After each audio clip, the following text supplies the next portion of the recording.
This really hit me today. I woke up and I saw this. It says, imagine being an 18-year-old young male voter. When you were 11, the Me Too movement launched and men across the board like you were deemed oppressors. When you were starting high school, liberal politicians closed your school and forced you to take classes online. The women around you don't seem like victims. They are going to college at way higher rates, earning far more than men in many professional white-collar jobs, and are way less likely to be addicted to drugs and as lonely as most of the guys you know. Your peer group of other young men play video games and enjoy memes mocking the dominant, suffocating woke culture across all the major entertainment and academic institutions. How is voting for the establishment Democrat who avoided any voting process or scrutiny for a nomination in any way appealing? And dude, I really want to deconstruct this for a number of reasons. First off, because I actually believe that this is the way some of these 18-year-old men, Trumpy young dudes wearing their red MAGA hats, I actually believe that is how they feel. Let's look at the first one. He says, when you were 11, the Me Too movement launched and men across the board like you were deemed oppressors. Let's dig into that, because when the Me Too movement launched, who was getting in trouble? Rapists were, okay? Harvey Weinstein. Men that rape were suffering during Me Too. That's what Me Too was. It was women saying, I was raped too. Me too. It happened to me too. So the Me Too movement was a bunch of women saying, hey, you know what, guys? We've been getting raped for a long time, and there's never been any consequences for guys, and we're really fucking pissed off. And some of us actually hate men. Some of us think all men are the problem because they never believe us when we say we've been raped. And so what's interesting is why would an 11-year-old boy be being told he's an oppressor during that Me Too movement? If he has parents that are providing any sort of context, who was telling them that? I do believe that young men, many of them feel like they are oppressed. Young white men, no less, feel like they are oppressed. But I don't believe it's because women started speaking up about no longer wanting to be raped without consequences. I believe that the message that white men are oppressed is being directed at them from right-wing media. That is a narrative that is being created.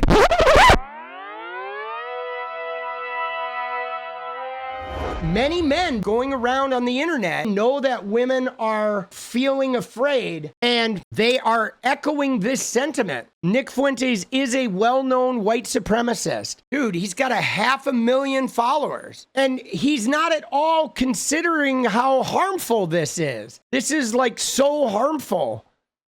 And look at him. He's like, look how cool I am. And yes, Elon reinstated his account. The fact that Nick Fuentes exists on this planet and all the rest of us men aren't like surrounding him everywhere he goes and just beating his ass is the problem. This fucking guy, every time he goes out in public, a group of men should beat his, like literally.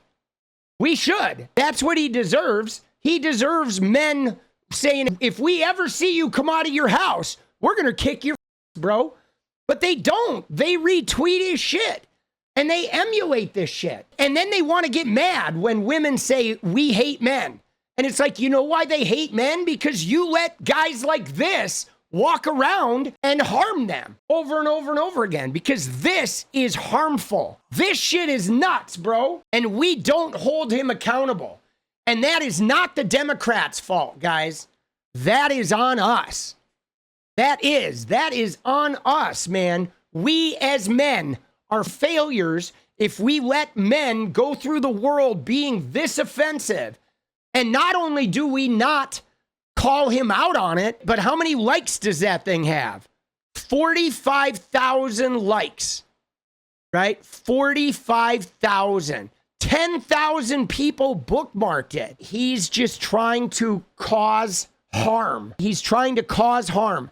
Instead of like recognizing that a rapist being elected president over a woman candidate who was far more qualified than him after a racist and really, really demeaning campaign where the candidate never even acknowledged the talent and qualifications of his opponent, but he denigrated her and berated her and in every possible way.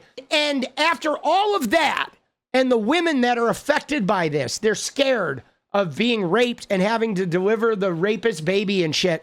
His response to that is to say something that's going to be injurious. And that's really, if we would hold our fellow men accountable, the women wouldn't be saying they hate us. But some of what goes on in right-wing sphere is right-wing people allow their men to be rapists, abusers, manipulators, misogynists. They allow their fellow men to be complete assholes to women. And then what they do is they get a woman and they're like, I'll protect you from all those asshole men. But it's like, bro, she doesn't really want to be protected. She wants you to hold the asshole men accountable so women don't need to be protected in a relationship. If we held our fellow men accountable, then we wouldn't need to protect women. They would be safe. That's the truth. And that's what these right-wing influencers like leave out of the deal. If every man cut every man out of his life who is a rape apologist, if we did that, women would actually be safe. If we really wanted to protect women, we would stop protecting sexual abusers and creepy, shitty men. Men like RFK Jr., who has 37 affairs on his wife and leaves a journal around the house. So she finds it and then she kills herself. And then while he's on the campaign trail, he's cheating on this wife. Like, bro. And you think that's good? No, that ain't good. That's why women hate men. Because of people like RFK. And because of people like this fucking moron, bro. Women saying we're angry that men keep raping us and we want men to evolve beyond rape. That's not saying men are bad. That's saying, hey, men, like, can you help stop these other men? We need you. And what's weird, though, is red pill men always have this thing about protecting women. That's their big thing. Andrew Tate, Donald Trump, they're going to protect women. They're going to protect women. Isn't the most protective thing you can do to protect women to make sure you keep other men in line? Like calling out the rapists in your ranks? Isn't that protecting women? If you really wanted to protect your wife, your mother, or your daughter, you would focus on making the men around you behave better. That's what's so nonsensical about it. Is Me Too movement was supposed to be about men holding fellow men accountable. Instead of protecting women, we need to hold men accountable. Donald Trump is a sexual abuser. We need to hold him accountable. That's what we need to do. Men need to stop trying to manage women, and we need to hold each other accountable. When we see men denigrating women, we can step in and be like, stop calling women whores. Like what? If they have some sexual partners, that doesn't make them a whore. Men have lots of sexual partners. Nobody calls them whores. Robert Kennedy Jr., RFK Jr., 37 affairs on his wife, and he kept a journal of it. His wife committed suicide when she found that journal. How many guys did you see call RFK Jr. a whore? Have you ever heard a guy give RFK Jr. some shit for being a whore after having 37 affairs on his first wife before she committed suicide? What is that about? He is a whore among whores. But he doesn't get held accountable. But what do? They go to some OnlyFans girl and they want to call her a whore. That's really interesting. So you're not going to hold your own men accountable for their behavior, but you're going to go hold some women that you don't even know. You're going to go judge them and hold them accountable. I mean, you see how there's a slippery slope here. They want to cause harm. They actually are so entitled and so bent out of shape that they feel like they've been oppressed and now they want to hurt people. Like, dude, it's crazy. Because if you read this thing right here, this Lee Fang's little statement here, this is dripping with woe is me. It's like the Me Too movement. You don't want to be deemed an oppressor? Don't rape. Hold your fellow men accountable. Believe women, okay? So there you go. Then you're not an oppressor. When you're starting high school and they closed schools, have some understanding. There's a pandemic. People were dying. They were doing the best they could to stop the spread of this deadly disease that was going like wildfire. If women are going to college at higher rates, do better in school. Apply yourself. Work harder. You realize that just because you're a man or a white man shouldn't mean you don't have to work hard. I mean, maybe that's the real problem, is now men have to work real hard. If you're a white man, you gotta bust your ass to make it, because now other people are making it. Women, people of color, LGBTQ people, there's, transgender people are going to Congress. Oh shit, now you actually gotta be good.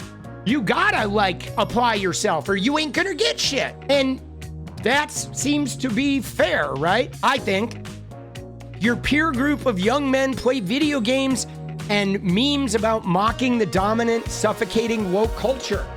But why does woke culture have to be suffocating? You got to ask yourself that. Why is people other than you having rights suffocating? Why is that?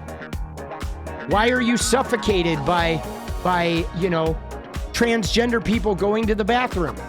Why are you suffocated by women being believed when they've been raped?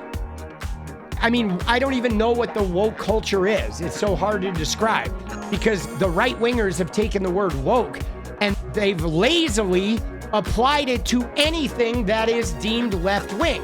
And you're right, the smallest inconveniences and they mauled. They do, dude. And this thing though, way less likely to be addicted to drugs and lonely. So you got to ask yourself, why are men more likely to be addicted to drugs and lonely? Could it have something to do with the fact that men don't talk about their feelings?